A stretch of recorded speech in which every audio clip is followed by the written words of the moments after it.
Hello বন্ধুরা, আবারও চলে আসলাম নতুন একটি মুভি এক্সপিরিয়েন্স নিয়ে। তো এমন একটি মুভি যাই অ্যাকশন, থ্রিলার, সাইফাই, সাসপেন্স নিয়ে পুরো একের ভিতর সব। মুভিতে এমন সব কিছু কল্পনার বাইরে কাহিনী দেখানো হয় যা আপনারা দেখতে দেখতে একসময় বুঝতেই পারবেন না যে কখন কি হয়ে যাচ্ছে। যখন বুঝতে পারবেন তখন রহস্যময় ধাঁধায় আটকে থাকবেন। রয়্যাল ফিল্ম এক্সপিরিয়েন্সে যদি নতুন হয়ে থাকেন তাহলে প্লিজ প্লিজ সাবস্ক্রাইব করে পাশে থাকুন। ধন্যবাদ সবাইকে।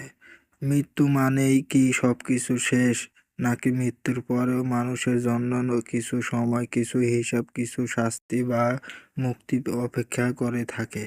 এই ভয়ঙ্কর প্রশ্ন নিয়ে শুরু হয় এক রহস্যময় সিনেমার ৪৫। গল্পের নায়ক বিনয় একজন সাধারণ সফটওয়্যার ইঞ্জিনিয়ার। প্রতিদিনের মতো এক সকালে অফিসে যাওয়ার তাড়া। মা বারবার নাস্তা করতে বললেও গাড়ির চাবি খুঁজে পায় না। বিরক্ত হয়, শেষে দেখে চাবি তার নিজের পকেটেই ছিল। মা তাকে থামাতে চায়, কিন্তু বিনয় দেরি হয়ে যাবে বলে সে বেরিয়ে পড়ে। রাস্তায় ট্রাফিক সিগন্যালে দাঁড়িয়ে বন্ধুর ফোন আসে। বন্ধু বলে, এমজি রোড দিয়ে গেলে দেরি হবে না, আর মাত্র ৪৫ সেকেন্ড। ঠিক তখন কিছু ট্রান্সজেন্ডার তার কাছে টাকা চাইলে বিনয় বিরক্ত হয়ে চলে যেতে চায়। তারা নিজেদের মধ্যে বলে, এই লোকটা কখনো টাকা দেয় না। হঠাৎ সামনে একটা কুকুর চলে আসে। সাবধান না থাকা বিনয়ের বাইকে ধাক্কা লাগে। কুকুরটির মুহূর্তের বিনয়ের নিয়ন্ত্রণ হারায়, চারপাশে অন্ধকার হয়ে যায়। বিনয় হঠাৎ ঘুম থেকে ওঠে, বসে, শরীর ঘামে ভিজে গেছে। মা পাশে কফি নিয়ে দাঁড়িয়ে। সবটাই কি স্বপ্ন? কিন্তু বিনয়ের মনে অদ্ভুত ভয় কাজ করতে থাকে। সে যেন স্পষ্টভাবে নিজের মৃত্যুর দৃশ্য দেখেছে। কফির কাপ হাত থেকে পড়ে যায়। মা ভয় পেয়ে চিৎকার করে ওঠে। অফিসে পৌঁছে বিনয়ের মাথা থেকে মৃত্যুর ভাবনা যায় না। লিফটে ওঠেও তার মনে হয় চারপাশে মানুষগুলো যেন জীবিত নয়। ডেস্কে বসে সে গুগলে সার্চ করে মৃত্যুর পরে মানুষের কি হয়। একটি রহস্যময় ধর্মীয় ওয়েবসাইট খুলে যায়। সেখানে বলা হয় মৃত্যুর পরে আত্মা বিভ্রান্ত হয়ে পড়ে। সে নিজের দেহে ফিরতে চায় কিন্তু পারে না। তখন আসে যমদূত। বলা হয় মানুষের পাপ পুণ্যের হিসাব হয় ৪৫ দিন ধরে। এই সংখ্যাটা দেখে বিনয়ের বুক কেঁপে ওঠে। হঠাৎ অফিসের দুজন লোক আসে। তারা বিনয়কে মারধর করে লিফটে তুলে নিয়ে যায়। সে কিছুই বুঝতে পারে না। এক অদ্ভুত লাল গাড়ি, চারপাশে কঙ্কাল, আকাশ, সামনে ভয়ঙ্কর এক মানুষের যেন যমরাজের প্রতিচ্ছবি।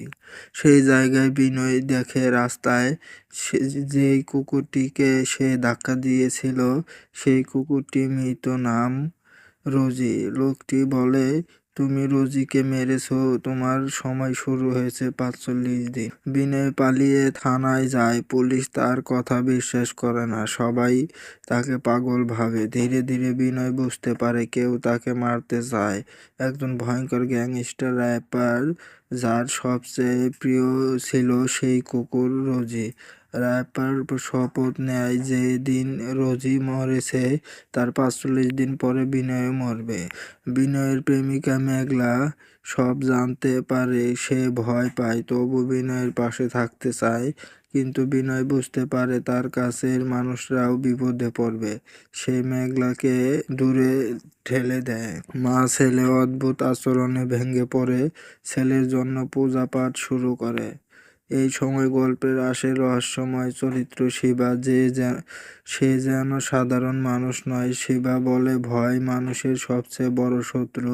শিবা জানায় বিনয় আসলে সেদিন পুরোপুরি বেঁচে নেই, সে মৃত্যুর সীমার ভিতরে আটকে আছে। শেষ দিনে রায়পার বিনয়ের মারতে আসে।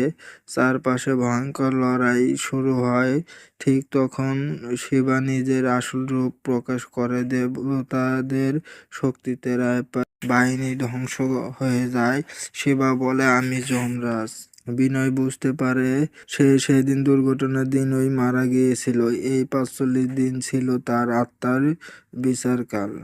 বিনয়ের মা নন্দী পূজা করে, সেই পূজার মাধ্যমে বিনয়ের আত্মা মুক্তি পায়। শেষ দৃশ্যে দেখা যায় বিনয় তার শান্ত মুখে আলো মিলিয়ে যাচ্ছে। তো বন্ধুরা, ৪৫ শুধু একটি সিনেমা নয়, এটা জীবন মৃত্যুর আর সময়ের ভয়ঙ্কর হিসাব। আপনাদের কেমন লাগলো এই গল্প কমেন্টে জানাতে ভুলবেন না।